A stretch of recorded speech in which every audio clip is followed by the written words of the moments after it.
Hello, hello, j'espère que vous vous portez bien. Je vais vous partager mon analyse de la super pleine lune en taureau du 15 novembre qui va se faire au 24e degré 01 dans l'axe taureau-scorpion. Alors, avec cette pleine lune exaltée, on arrive à l'apogée de la lunaison qui a démarré le 1er novembre qui avait eu lieu en Scorpion sur le 9e degré. Alors je vous remets le lien si vous n'avez pas écouté le dernier post concernant cette nouvelle lune, car ça peut aider à la compréhension. C'est un fil conducteur en fait. Donc cette nouvelle lune était marquée donc le 1er novembre par des aspects intenses, transformateurs pour beaucoup. Donc ces derniers jours ont été très éprouvants.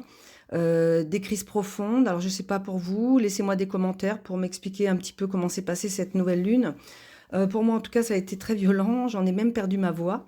En tout cas, sachez que ces crises nous ont offert une occasion unique de transformer toutes les anciennes facettes de notre personnalité.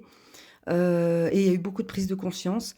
Et avec un ascendant Capricorne, on avait un ascendant Capricorne qui était conjoint à Pluton et à l'astéroïde Osiris. Donc il s'agissait d'abandonner toutes ces structures rigides, dépassées, qui n'avaient plus de place dans notre parcours évolutif.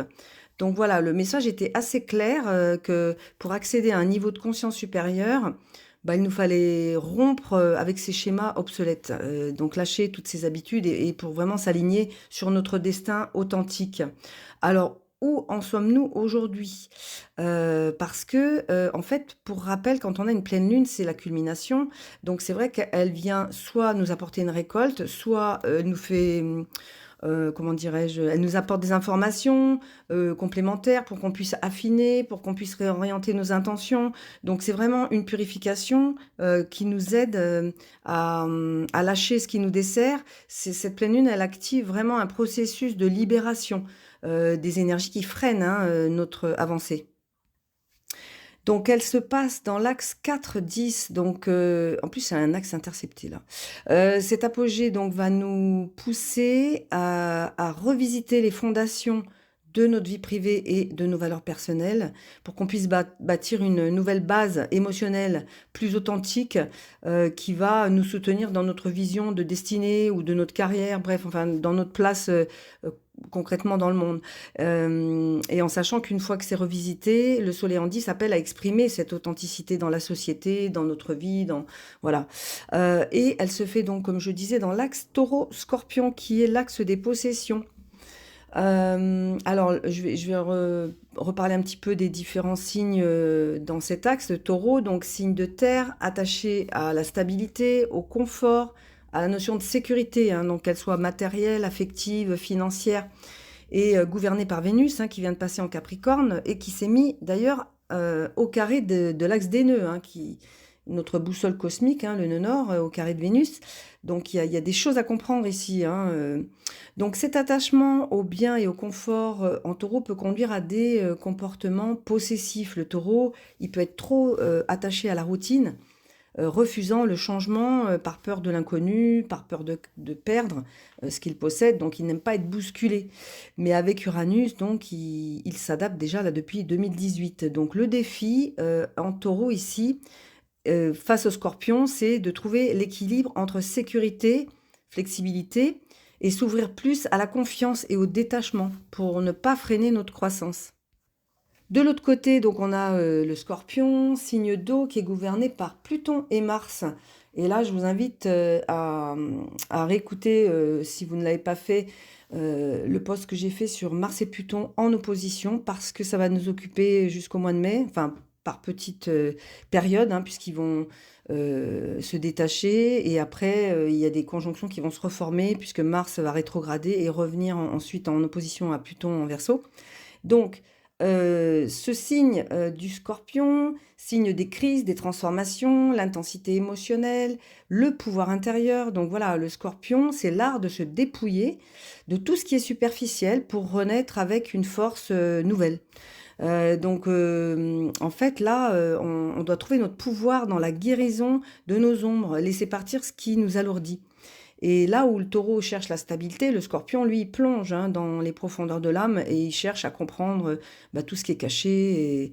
Et voilà, donc cet axe pardon, scorpion-taureau va mettre en lumière notre rapport à la possession, à nos valeurs, à l'attachement, au lâcher-prise et au pouvoir. Donc c'est vraiment explorer nos peurs autour de la sécurité, hein, de nos attachements, c'est-à-dire qu'on doit revisiter notre relation à la sécurité et aux attachements et surtout à notre peur du changement. Donc c'est vrai que là, comment on gère les ressources, hein, aussi, c'est comme je le disais, hein, Vénus, maître du Taureau, c'est aussi l'argent, les valeurs, c'est aussi matériel, mais aussi c'est aussi euh, mince, financièrement, affectivement, voilà, tout ça. Donc là, on navigue sur cette pleine lune entre stabilité et transformation.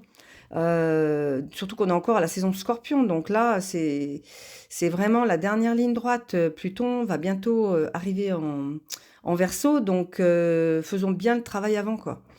Alors là, qu'est-ce qu'il faut qu'on se pose comme question? Ben, en fait, il faut qu'on se pose les questions suivantes. À quoi on va s'identifier? À quoi on s'identifie?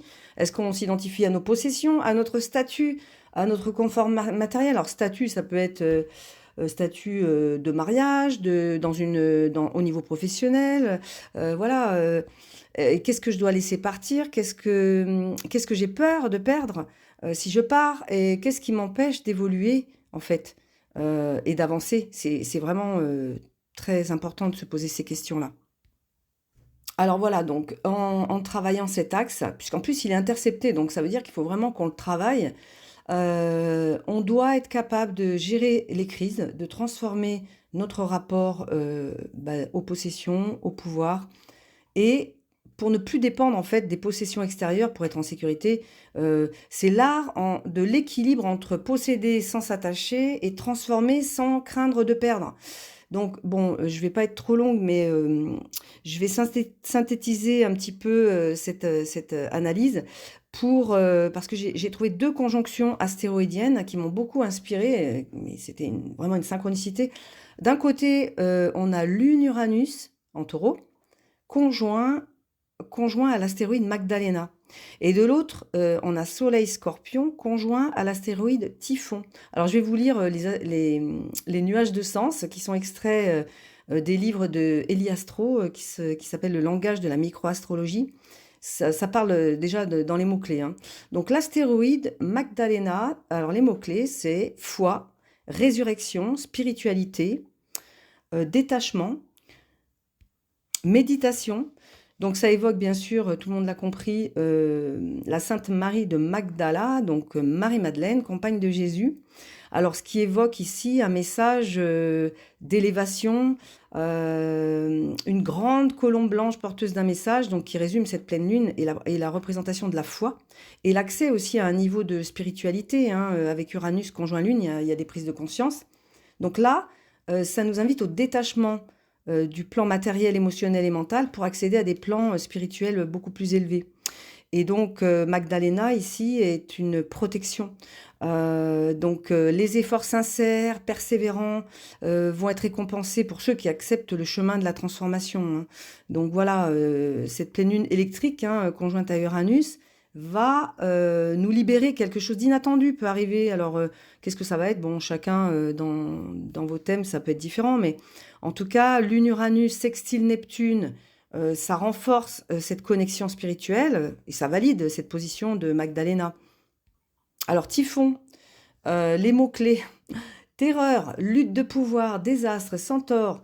Alors, je vous résume un peu. Typhon était un enfant de Gaïa. Après le renversement de ses demi-frères et sœurs, les Titans, Typhon a défié Zeus pour la domination du cosmos. Typhon est tué par un coup de foudre après une bataille épique et est enterré sous le mont Etna, en Sicile, d'où il provoque encore toujours des éruptions volcaniques. J'adore les mythes. C'est la racine du mot typhon, une violente tempête. Donc, on va dire que typhon représente les tempêtes, les tremblements de terre, l'activité volcanique, tout ce qui peut ou menace de nous submerger physiquement ou psychologiquement. Donc, vous voyez la synchronicité, ce typhon, astéroïde typhon qui est conjoint au soleil en scorpion, le signe des crises. Waouh! Voilà, ça veut dire qu'il y a des crises qui ébranlent nos fondations, tant sur le plan émotionnel, ces tremblements intérieurs, hein, qui nous poussent à affronter nos ombres. C'est vraiment, il est temps de faire face aux vérités cachées. Donc cette opposition aussi du Soleil à Uranus, hein, qui amplifie cette nécessité de secouer les structures figées, qui amplifie aussi les prises de conscience qu'on pourrait avoir. C'est vraiment donc une invitation à dépasser et à renaître beaucoup plus fort en fait. Bah désolée, j'ai l'impression d'avoir pris le train, mais j'ai toujours peur de faire trop long et du coup, je parle beaucoup plus vite. Donc pour conclure, je vais dire que, bah, en fait, ce qu'il faut retenir avec Magdalena, c'est la foi. C'est notre ancre au milieu des tempêtes intérieures, extérieures. Donc, on est protégé. Il s'agit de garder confiance, même dans l'incertitude, et de sentir que cette turbulence, avec l'astéroïde Typhon et le Soleil en Scorpion, c'est garder le cap quand même, parce qu'on a des beaux aspects aux deux luminaires, on a des trigones et des sextiles à Pluton, à Neptune, et c'est vraiment par la transformation que ça démarre. C'est-à-dire qu'on pourra savourer la récolte, mais d'abord, il faut transformer. Et Magdalena parle de protection, comme je disais, mais aussi de résurrection. Donc on peut carrément renaître de nos cendres et reprogrammer notre destinée. Le taureau, c'est vraiment l'enracinement, le concret, c'est profiter de la vie. Donc il est vraiment temps de trouver notre place et d'incarner notre destin. Voilà, donc cette analyse est généraliste et doit être corrélée bien sûr à votre thème de naissance et à votre révolution solaire. N'hésitez pas à me contacter, vous avez le lien de mon site dans la description. Prenez uniquement ce qui résonne. Je vous souhaite une très belle pleine lune, prenez bien soin de vous. Au revoir, à bientôt.